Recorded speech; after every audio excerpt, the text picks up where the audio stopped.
Good afternoon, everybody. It's Richard Spencer here, Head of Quality and Standards for Open Awards. We're just going to wait a few minutes for some more people to join, and I will put myself back on mute and contact you again shortly.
Good afternoon, everybody.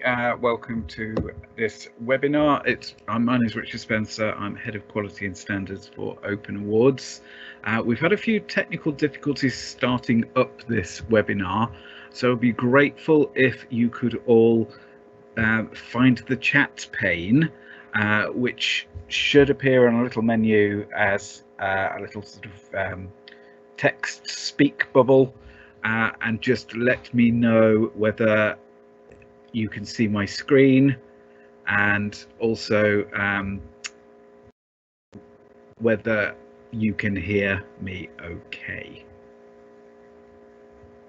So while people are doing that, just let you know I'm being joined by Nina Hinton, who's our Head of Business Development, and Claire Graves, who is the Open Awards Quality Assurance Manager. And I think Claire is going to be running the chat pane and letting me know, hopefully, whether we've had any responses to my questions, or whether I'm just basically talking to myself.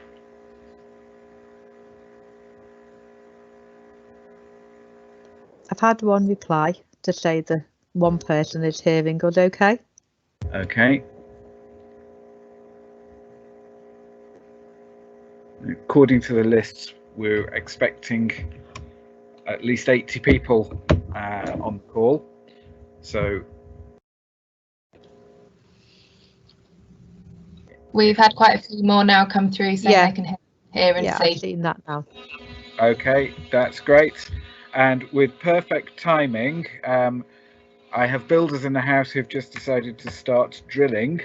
So if any of you is concerned that I'm being attacked by angry wasps, I'm not. I do apologise for the background noise, which is hopefully intermittent and not too distracting.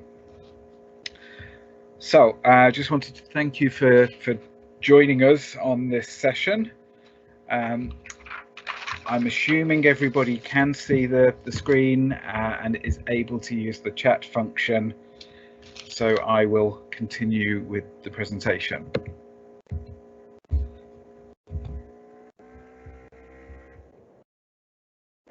Okay, so we've got 6 areas that we're going to cover during this session. What we will do is go through slide by slide, and I will ask Claire, who's monitoring the chat, whether there are any questions in the conversation pane, and address those at the end of each slide. So we'll try and make it as interactive as possible, but it's very difficult to deal with verbal questions if the chat can be used instead, because essentially we get lots of feedback from microphones and speakers if everybody is unmuted. So I'm not going to go through those in detail because they're basically the slides that are coming up.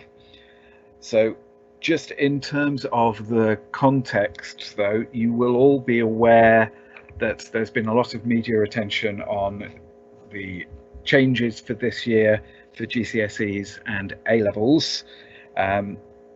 Those of you that work with access to HE diplomas will also know that there's guidance that's come out for those.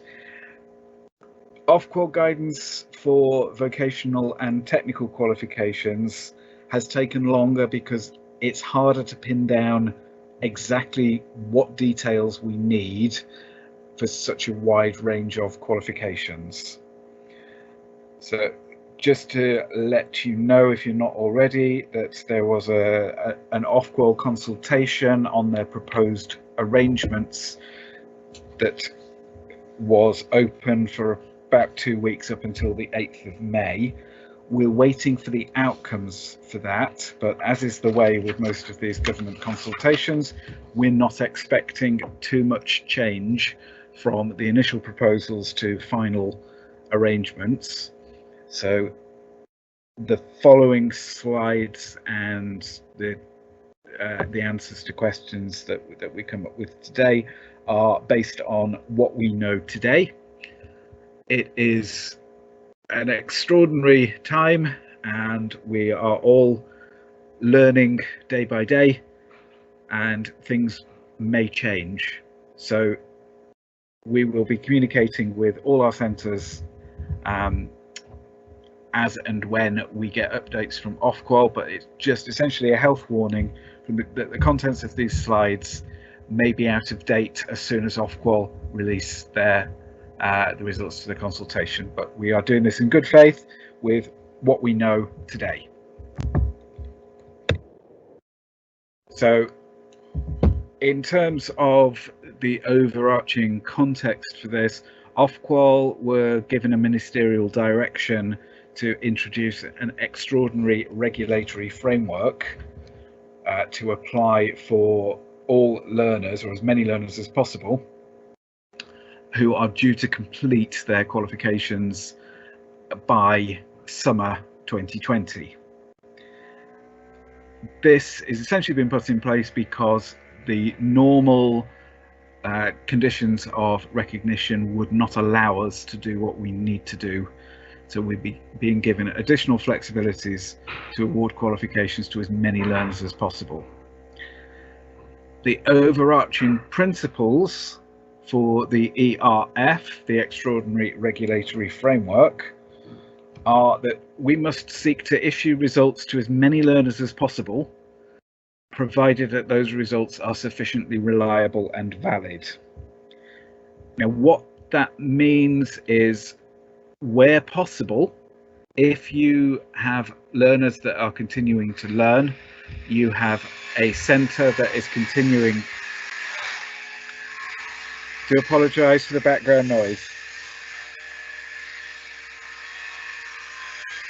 If you are able to continue assessing your learners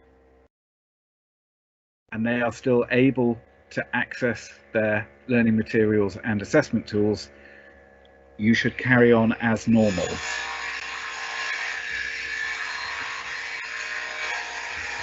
Where that's not the case,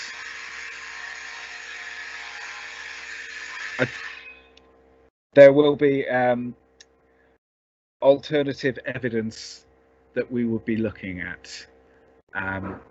So I'm taking a little bit off my stride from the background noises here, so do apologise if I'm sort of stumbling through this slide a little bit. This isn't the most important one, so if you want to make a coffee while this is all going on, feel free, but be back in a couple of minutes before I get to the end of this slide. We need to make sure that each result that is issued is as reliable as possible, and that whatever approach we or any other awarding organisation adopt minimises the burden on centres and learners and is as deliverable as far as it is possible to do. The other two points on this slide relate to our standards, because essentially if we are looking at doing things slightly differently, we need to make sure as far as we possibly can that the results that are awarded and certificates that are produced this summer are as valid and in line with what we would have given certificates for in previous years, and that similar qualifications standards are maintained across similar qualifications that we offer and those from other awarding organisations. So we're going to talk through in this session the learners and qualifications in scope, what we're doing about mitigations where learners cannot continue to be assessed, and the next steps that are needed from centres and from open awards. Are there any questions so far, Claire? Yes, there's one. I'm not sure who it's from. Asked if they want to continue the course delivery into next year rather than estimates for this year. Can we change the end date on our current course run? Okay, I think the answer to that will come clear in the next few slides. So if I haven't answered it within the next 15 or 20 minutes from the slides that we'll be coming on to, then please remind me of that question, but I'm pretty sure that we will be covering that. No more questions. Thank you. Okay, so in terms of the learners that are in scope, this is in scope for this extraordinary regulatory framework approach. It is all learners who were due to take assessments this summer, or up to and including this summer, that are on qualifications which are in scope for the extraordinary regulatory framework, the ERF, which I will cover on the next slide. All those learners should be able to access a result or an adapted assessment where available. It is not our expectation or Ofqual's expectation that results will be delayed, because there is a fear that that will disadvantage learners. So the intention is that where possible, we will provide results to all learners that are due to complete this summer. But there may be some areas where, if, for example, we may struggle to issue results for private learners where we don't have, or you don't have enough evidence to suggest whether they would have been able to achieve or not. I'll come on to that again in further detail. And we need to work with you to identify any learners who've not yet registered, but you expect them to take and complete a particular assessment or qualification this summer. So essentially that one, it may be that you have registered, there's 12 in a class, you've registered 11, there's one that's been missed. We need to know that that learner has been registered properly. There may be short courses where you haven't yet registered, but they would still be expected to complete by the summer. Then we need to include those within our data sets to make sure that they are included within our scope. Now, one more point just to make on here is we are aware that we've used the word summer. This is, as I'm sure majority of you are aware, government speak now goes by seasons rather than individual months or dates. We are looking at that at the moment as being learners due to take assessments by the 31st of July, because that is the terminology, that's the detail that's been given for GCSEs and A-levels, but that could be extended. Obviously, we are still in a situation where we are awaiting the outcomes of the Ofqual consultation, and we are also not sure what will happen next in terms of lockdown and COVID-19 responses. So we have to keep it as summer because we don't have an actual date for you yet, but we're anticipating at the moment that that means the end of July.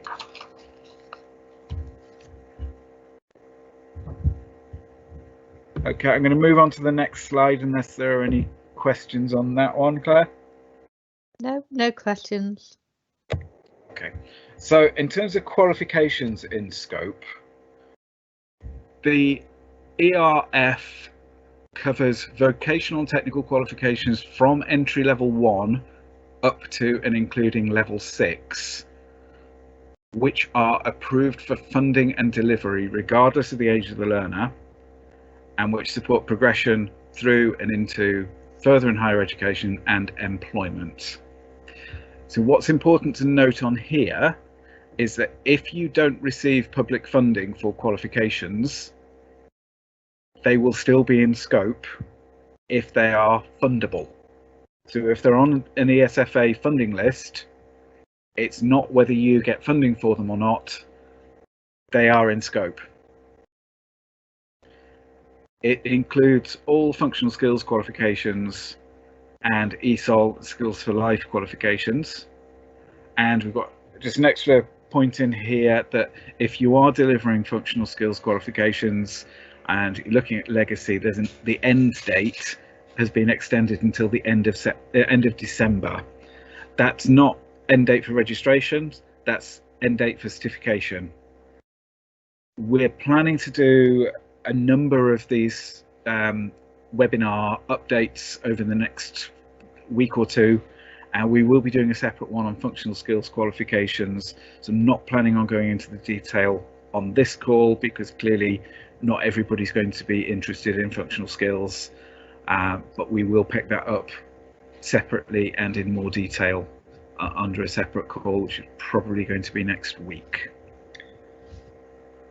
So the only exceptions to the Open Awards qualifications are those that are new and not yet approved for funding, and any qualifications that have got no learners registered.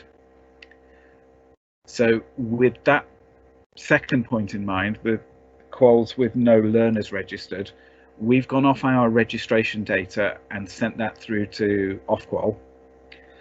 If you have got learners on qualifications that you haven't yet registered, we really need to know so that we can include those in scope for our regulatory conditions with Ofqual. Because at the moment we're saying certain qualifications we don't have any learners on. We don't really want that to be incorrect. So if you've got some that should have been registered but haven't yet, then please can you do so as a matter of urgency so that we are able to incorporate that within our regulatory response to Ofqual. Okay, the diagram at the bottom of this page, we've got essentially this is all vocational, well, all qualifications, sorry, are considered to be on a continuum from, on the left hand side, those whose sole purpose is progression to further or higher study, and the examples that we've got on the slide in green in the box there are GCSEs, AS and A levels, going right the way through to the other end with qualifications that are an indicator of occupational competence, maybe license to practice qualifications towards that end, but